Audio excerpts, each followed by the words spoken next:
pricing should be strategic. Open capacity costs real money. I had to spend $130,000 on marketing last month. The carrot is here's why this works for you. Here's why this is a win for you. The stick is like, you're just going to do it. Can't trust you with this. No problem at all. You will not be able to discount. We had a couple major pain points earlier this year, and those pain points were, how do we contact our unsold estimates more frequently? How do we book our membership appointments faster? How do we stay in contact with customers and let them know that we have promotions? And how do we run a speed to lead process for Angie's Leads? When looking around for solutions, we saw a couple great softwares on the market, but our favorite one was Hatch. So when we started using Hatch, we had just switched over from another vendor, and Hatch's user interface was so easy. It directly tied into Service Titan. It automated the workflow of 5 or 6 employees a day. We're now in contact with hundreds of additional customers. We're selling a ton of our unsold estimates, and it's easier than ever to book our membership follow-up appointments. So Hatch has been a really big win for us. In order to book a demo with Hatch, click the link below. Welcome back to Owned and Operated with your hosts, Jack Carr and John the Maniac Wilson. I think I actually gave that title to Rich last time, so I don't think I can give you that title. Yeah. Yeah, you're going to have to come up with some other ones, but I didn't mind being called a maniac. It was good. It was good. You did really good. Thanks for the kudos. What's going on, John? Yeah. How are you doing, man? We haven't done one of these, by the way, no guests. I know. No, just John and Jack. And it feels I miss good. You, man. It feels good. I miss you. This is good. This is good. No, I'm good. So it's November 6th and day after Election Day, if that matters to anybody. And so November 6th, and November's been kind of weird, but October was crazy. I think we talked about this a little bit, but October,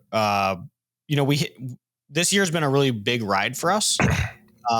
We invested a ton into growth. We invested a ton into marketing, and like we're up actually 50% still year over year, 49.8 to be exact percent year over year, which is obviously crazy. And I know that that's not most people's reality right now.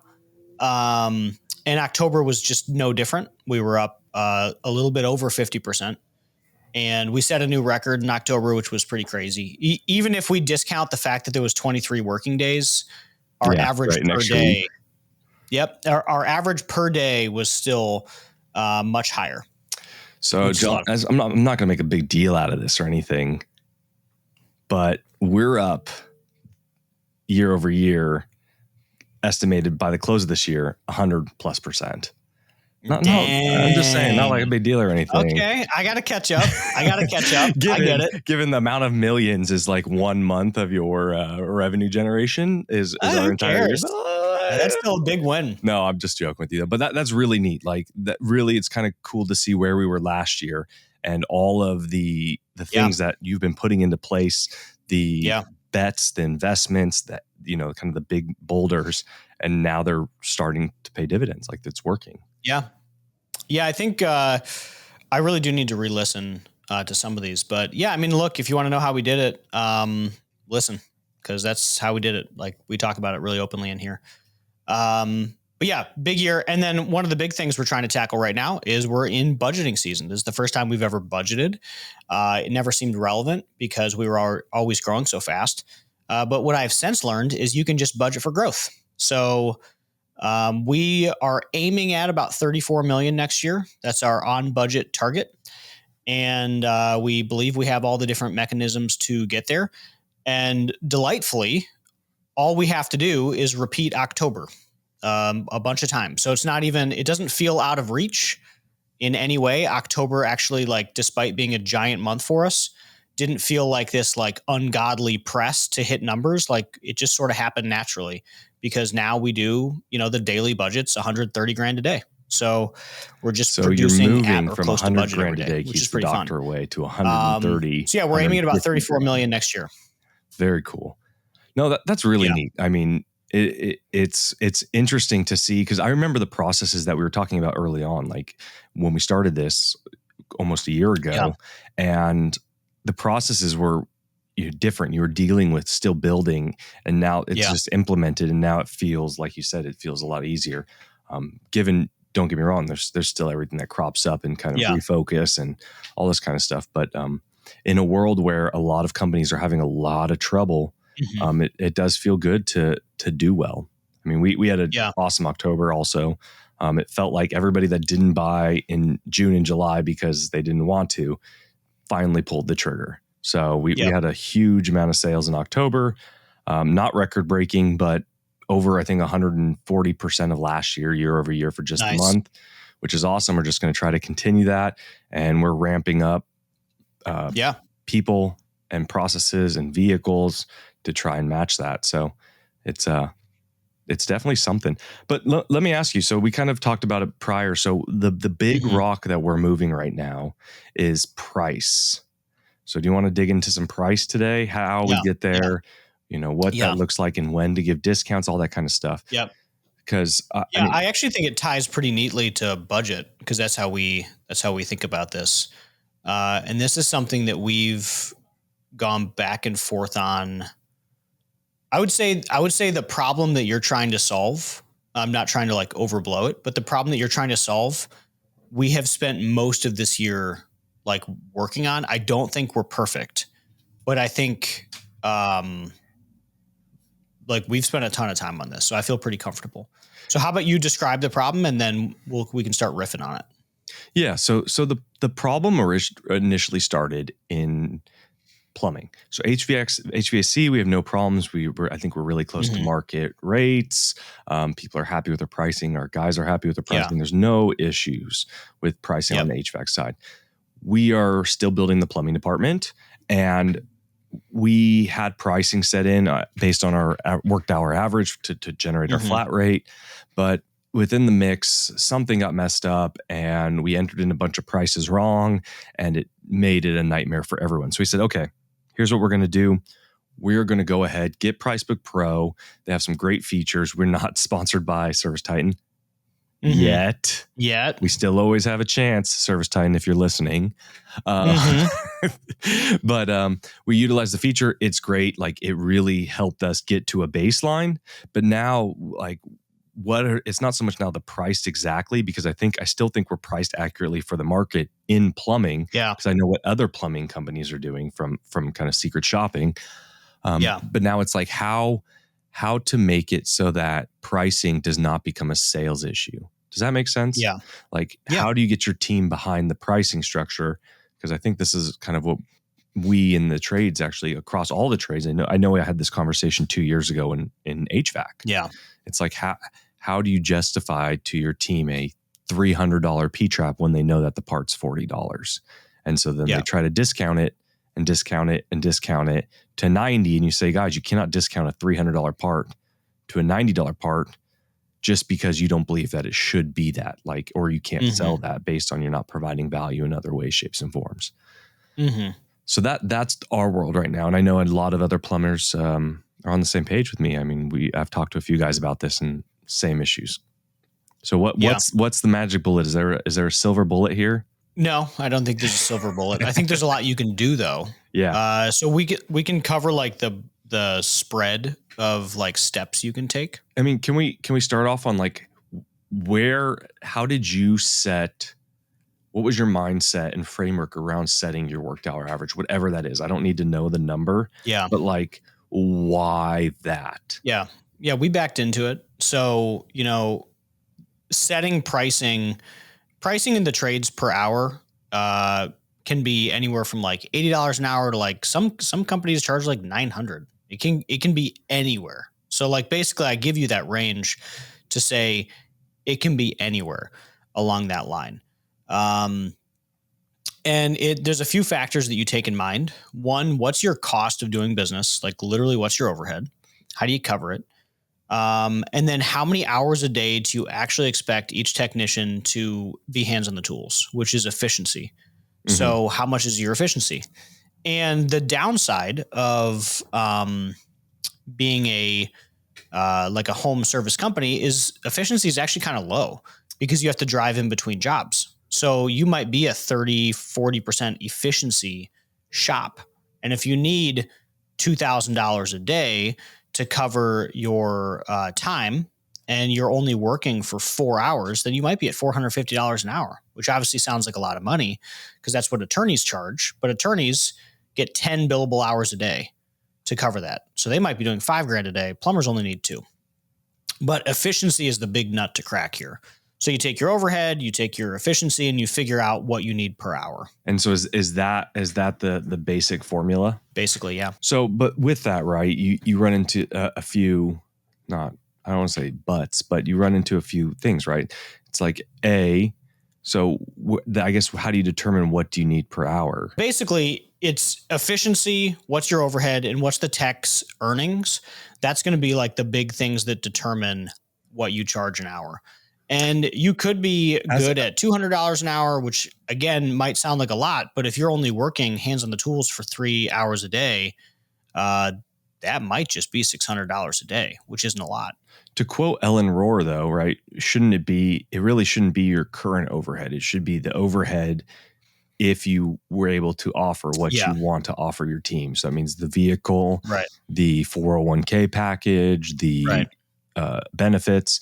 And so I think a lot of people get stuck on that, right? Because the minute that you change and you add more overhead, you don't change your worked hour average, then you start losing. And then how does that, so then let me ask you a question then. So how do you, right? So you create this, you come up, I'm just going to arbitrary number, $400, right? Mm-hmm. So you're $400 based on your efficiency, your overhead, everything. And that's how you price your jobs. What happens now, right? You have members. They get 10% off. You have a matrix for what happens when we don't have calls on the board, right? That you offer between 0 and 20% off for day of. You have people on site who are allotted in a special amount of price reduction to help generate a sale. So how does that function? Because realistically, right, if you start to stack a lot of these, you can get to a point where, hey, the tech went out to the site. It was a member, so they got 10% off. They offered him additional $100 off or whatever. And then now that's done. And now your inside sales team is calling them 2 weeks later saying, hey, I'll give you another 10% off. And so that absolutely has destroyed that number, correct?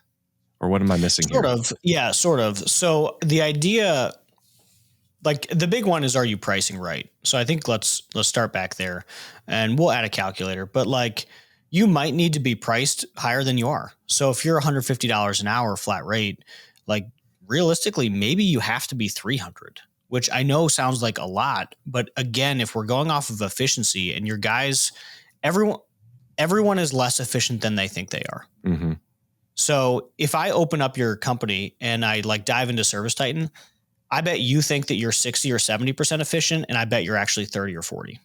Like your guys are driving, they're doing whatever. Like, so on one hand, you have to get better because you're forcing a customer to pay for your lack of ability to run an efficient business, which I don't think is fair to the consumer.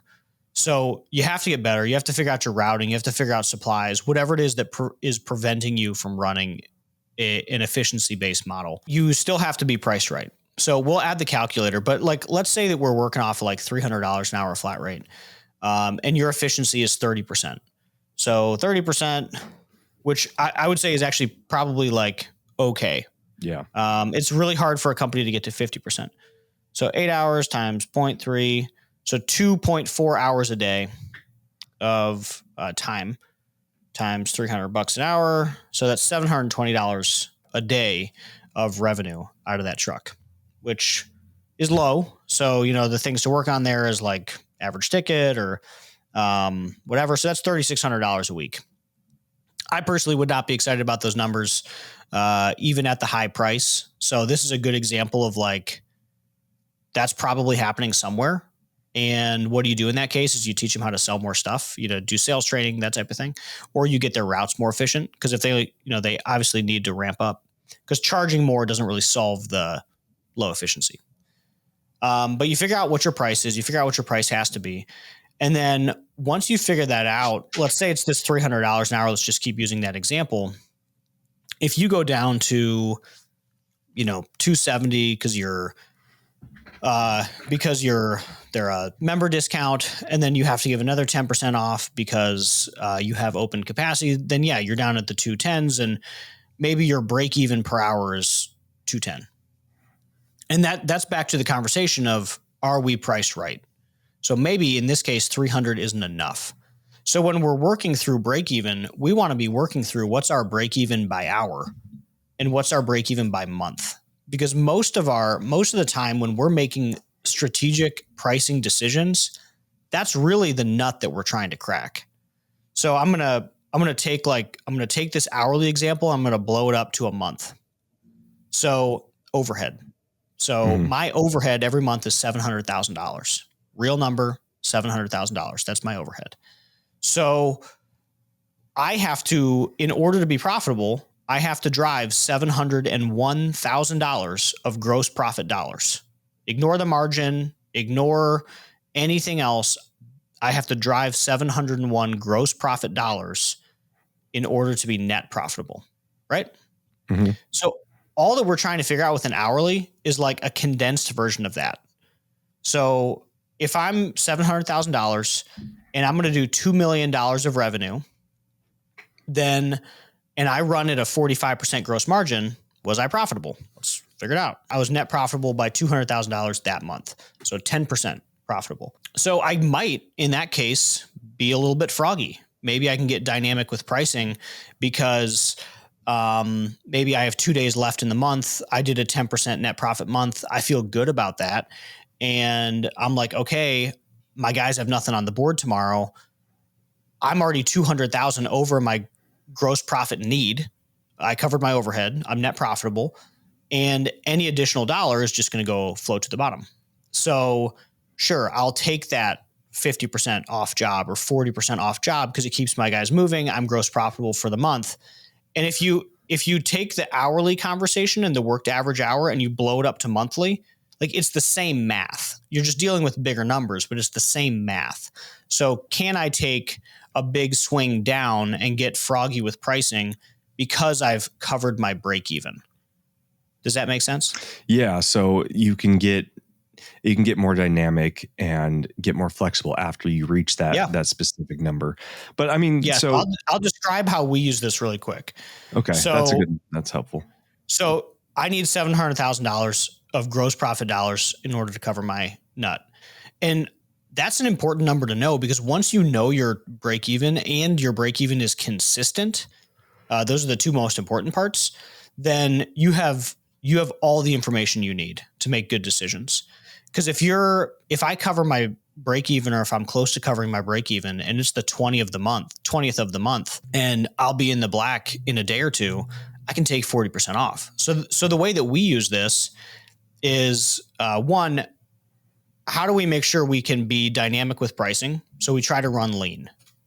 So we had Lucas on a couple, actually, I don't think his episode's aired, but when it does, it sort of covers this concept of like, how do you run lean enough to be dynamic? Because the lower you make your break even, the more dynamic you can run because you can like take bigger swings. So right now we can take a 50% revenue drop to October and I would have still been net profitable, which like, that's kind of a superpower. That's amazing. So one, yeah, that's going to feel really good. It really does. So how lean of a shop are you running? How do you control pricing? And like, how do you use that as like part of your decision making? So if you're priced right, you should be able to take 10% off or 20% off to fill the board because you're tracking towards your gross profit dollar target. Wilson just wrapped up the year in the low 20s and we were pumped. I mean, most of the industry did not have that same level of success. And when I think about who was a huge partner for us, like top of the list was Service Scalers. We've been working with Service Scalers for a couple years now, and they've helped us drive best-in-class SEO, best-in-class PPC, and dominate LSA and GMB marketing. They've been a huge partner for us, and we're really grateful for that partnership because it's helped us to take down 46% year-over-year growth. As we think about our budget next year, we're aiming for the low 30s, and one of our most strategic partners is going to be Service Scalers. They're going to help get us there. They're going to help us stay ahead of AI. They're going to help us keep our SEO relevant. They're going to help keep us on the top, exactly where we want to be. So make sure you check out servicescalers.com. Sam and his team over there is just a bunch of killers. So thank you, Service Scalers, for your partnership. So do you take those swings early to try and front run some of that gross profit dollar though? So like week one rolls around and you have a light board. Will you take that swing because you know, hey, I need to take that swing now to just get some profit dollars, even if it's at 10, 15%. So if I think a better way of thinking about it is like what's my zero. We don't do this by hour yet, but like by day, our daily budget is $125,000. Yeah. Our daily break even is 70. So I can swing down to $70,000 and like I should be good as long as I run at an appropriate gross margin. Now, if I start like really getting crappy with margin, then like my break even goes up. But that's really how it works. And we use a daily tracker to know where we sit. So what are materials? What is labor for the month? And how do we be able to sort of respond? Ironically, all these conversations lead back to the same point, which I tried not to talk about today, was gross profit and gross margin. But it seems that, pricing is gross margin. Yeah. It's well, I mean, it's one of the, it's half of the equation. Yeah. But I mean, in terms of like, so then let's pivot this conversation. That actually helps. The mistake that small companies make when I see this happen is they get very caught up in gross margin versus gross profit. And I think this is like, if I was going to give a fundamental lesson on how to handle pricing, how to handle anything, is like divide those two concepts out of your head. Okay. Gross margin is a percentage, and a percentage is really important. You want to be north of 50% gross margin to run a healthy business. Ideally much higher, right? Like 55, that'd be great. 60 would be amazing. But gross margin doesn't pay overhead. So if my need, I'm going to use my overhead again, $700,000. So let's say that I run a 60% gross margin month, but I only did $500,000 of revenue. Well, that didn't do shit for me because my rent is still $20,000 a month and it's due on the 1st. So sorry, landlord. I only made 30%. I ran a 60% gross margin, but my gross profit I only did run that many calls. $300,000. Yeah. So I lost $400,000. So divorcing those two concepts is really important. Because when you start playing the gross profit dollar game and you understand the nut that you have to crack every day, that's when pricing starts to make more sense. So the people that tend to be the most like rigid in their pricing are people that don't understand it. They went to some training, they went to something, and somebody was like, you have to stick to your pricing. You got to stick to your guns on this. You need that 50% margin. And they have crews sitting for no reason because they just don't understand that like gross profit dollars is what keeps the lights on. So let me pivot though a little bit. That makes sense. I think if you've listened to the last few episodes, you've heard it a few times. But let's attack this from a different angle. So sales training in terms of pricing, right? So I think this is where we are actually having the issue. And like, so everything we talked about, I'm with you on that one. 100%. That makes sense. I'm with you. We're working on getting our gross margins weekly so that we can actually make these decisions. Like all this stuff is the playbook that we've been discussing. But from a sales perspective with people out in the field, right? I guess my question is, how do you allow your team to make those discounts on site?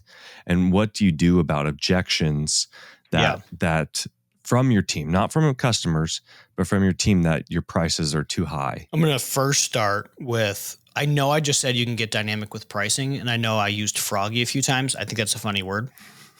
I also think I said strategic a few times too, because pricing should be strategic and everything should be strategically dynamic. And what that means is you have control over it. So out of control discounts is a problem. Correct. But dynamic pricing to fill the board is strategic. And those are two different things. So I think it is fair game to completely lock discounts from your team's capability. So that's what we just did. Yeah, I think that's completely fair game. And I think stripping commissions down to the bone if they don't sell to retail, I think that's also fair game. Like their job at the end of the day is to sell to your price book. Like that's it.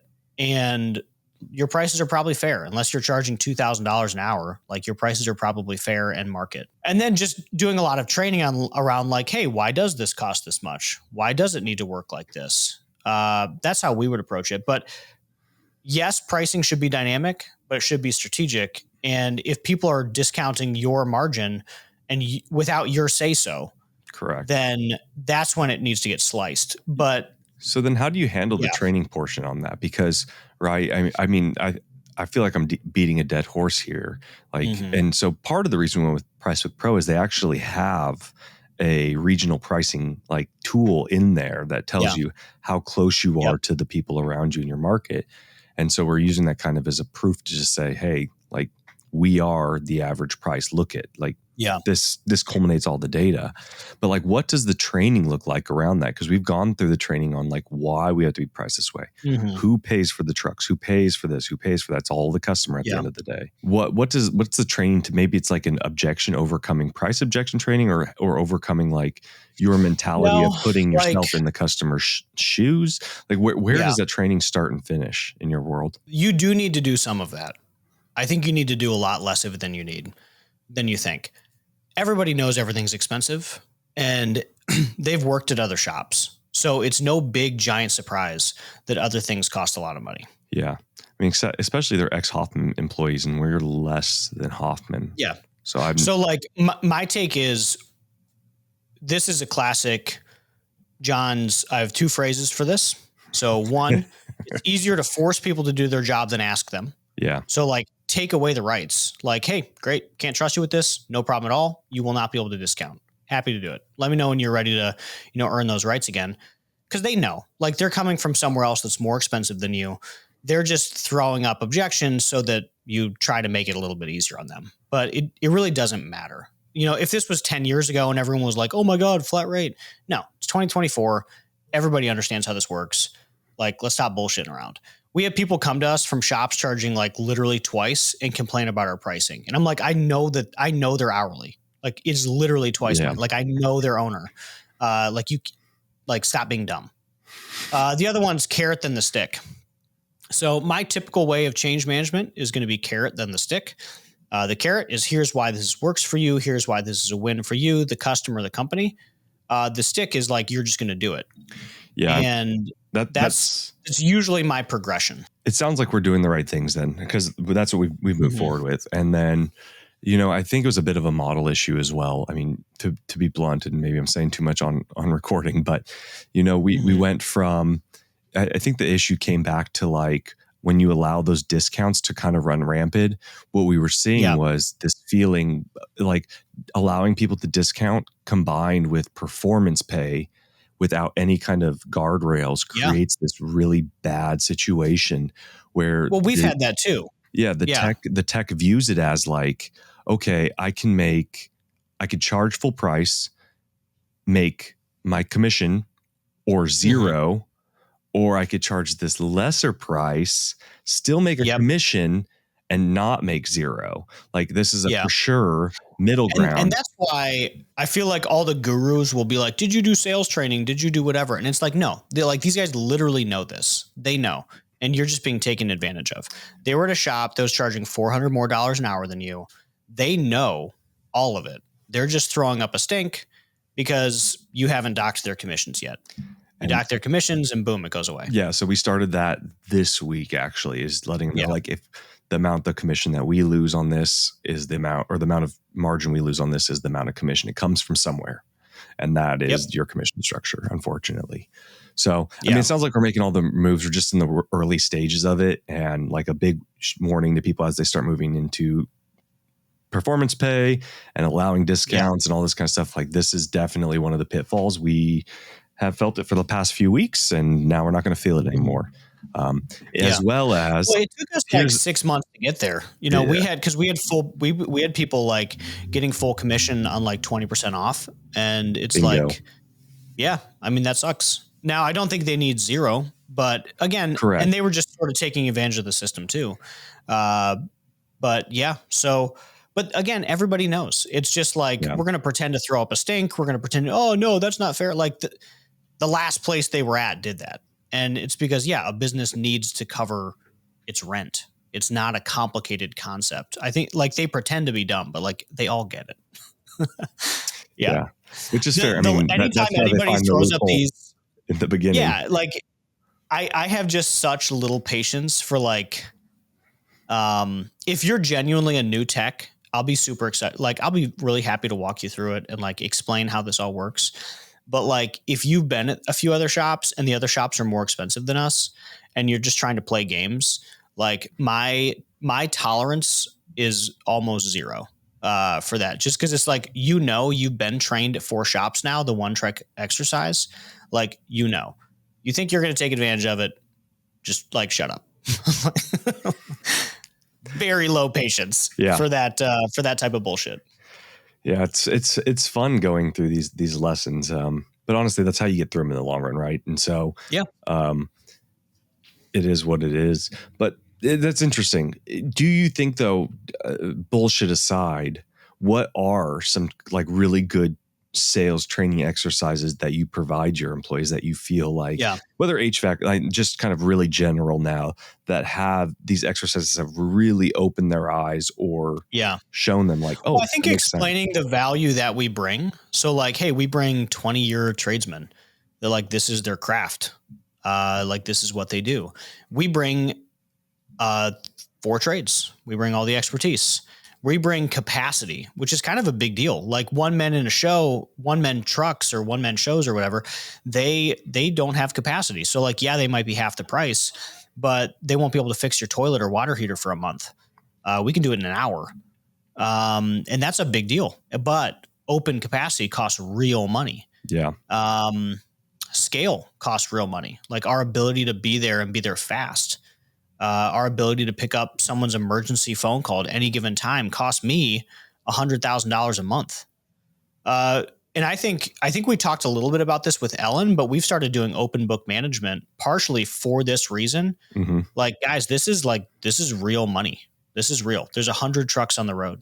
This is real. I had to spend $130,000 on marketing last month. That's not like fake. That's like, no, that was $130,000 out of our bank account. Call centers, $100,000 a month. Like that's just what it costs. I don't know what to tell you. So being able to like, just here it is helpful, but also the value prop we bring is we can pick up your phone call 24/7. We're 7-day-a-week shop. We have capacity that nobody else has. We can solve virtually any licensed mechanical problem in your home. And we have incredible tradesmen to solve those issues. Well, also that should be expensive. Yeah. And we'll take care of you. There's so many half-baked chuck and trucks that we go in behind and fix their issues because they just never answer the phone call for you again. We at least solve through your problem. So that's good. It sounds like it's less of a training and more of just like, hey, really high level. This is it. Like this is our value. Well, I think it's both. And it costs money. Yeah. I think it's both. I think it's both. But I think also explaining, like, we have technicians that really want to understand, like, hey, where does the business need to be at? And I think this is just like, how much do you share? Like, the more opaque it is, the more like fight you're going to get. But like, we'll just tell people, like, everyone in the company can just ask and be like, what's our labor percentage have to be? What's like, it's up on the TVs. Like, it's just up there. We put gross margin trackers up there. Like, hey, our materials has to be like 22%. And if we're over it, like people are scrambling.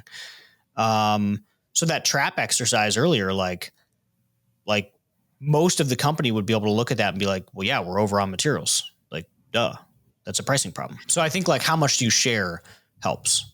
Yeah. More of an open book type mentality with their company. Interesting. And I know we kind of, it was, once again, we half touched on it with Ellen, but like, where do you stop on that? Where's your stopping point for people who are thinking about going into that, right? Like myself, like if I want to open the books, then where do you, like, where's off limits? Where do you keep, where do you put behind the curtain?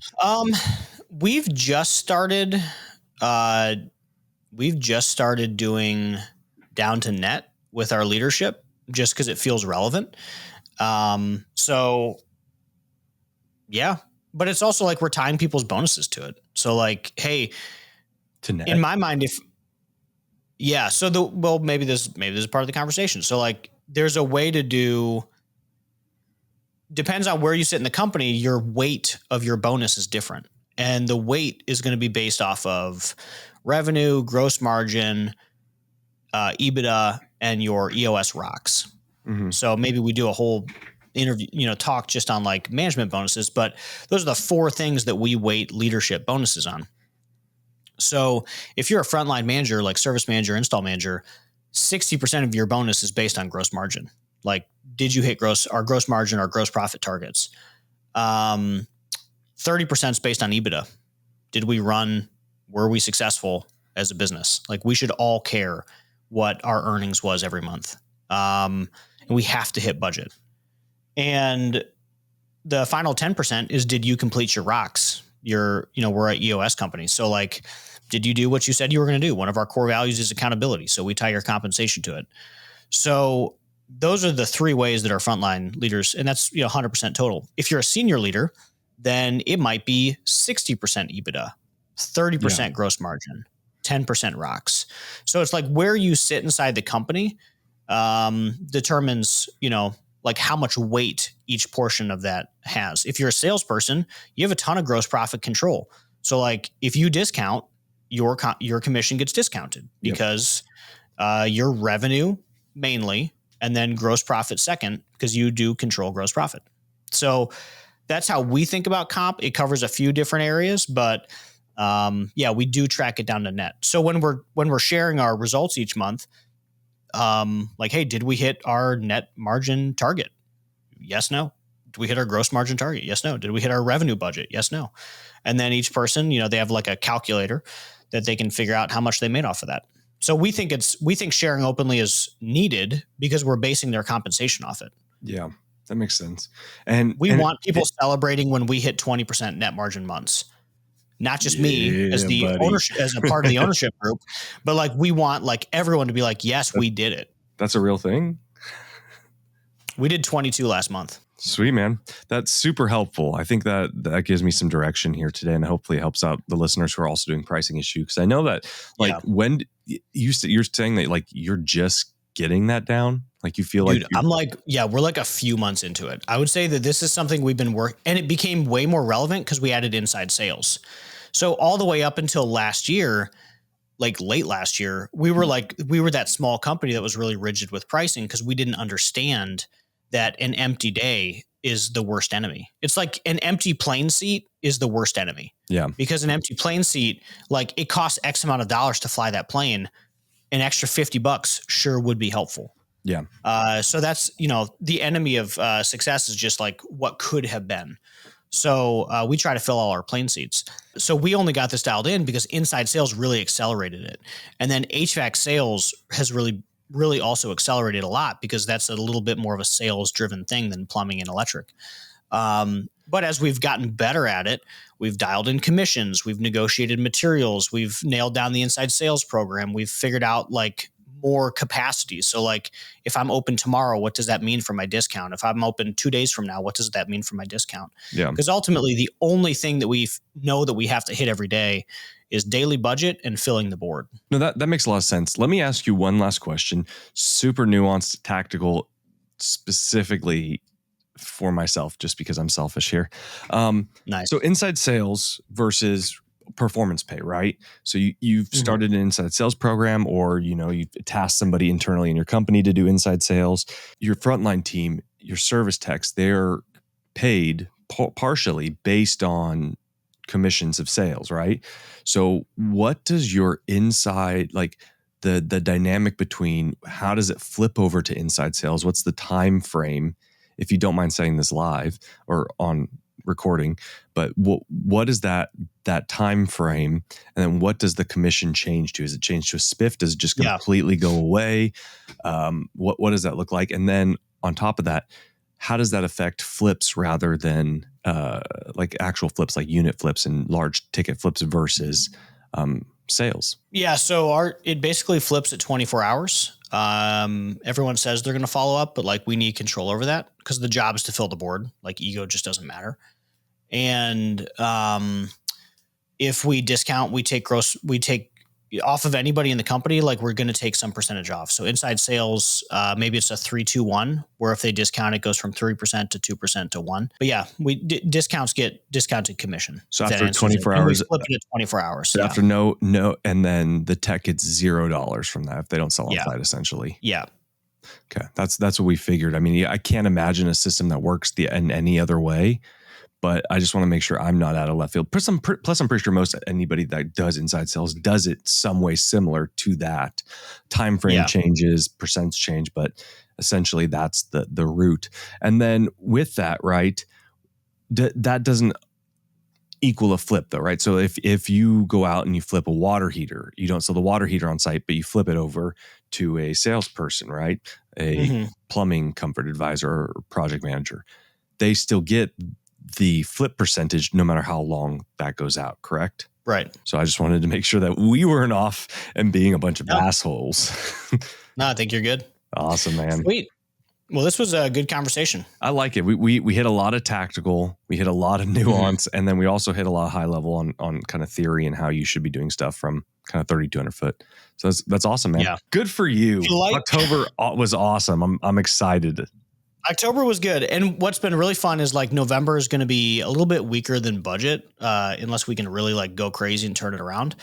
But because we've like really nailed down our break even and overhead, like we're still going to be great, which is really, really nice. Very cool.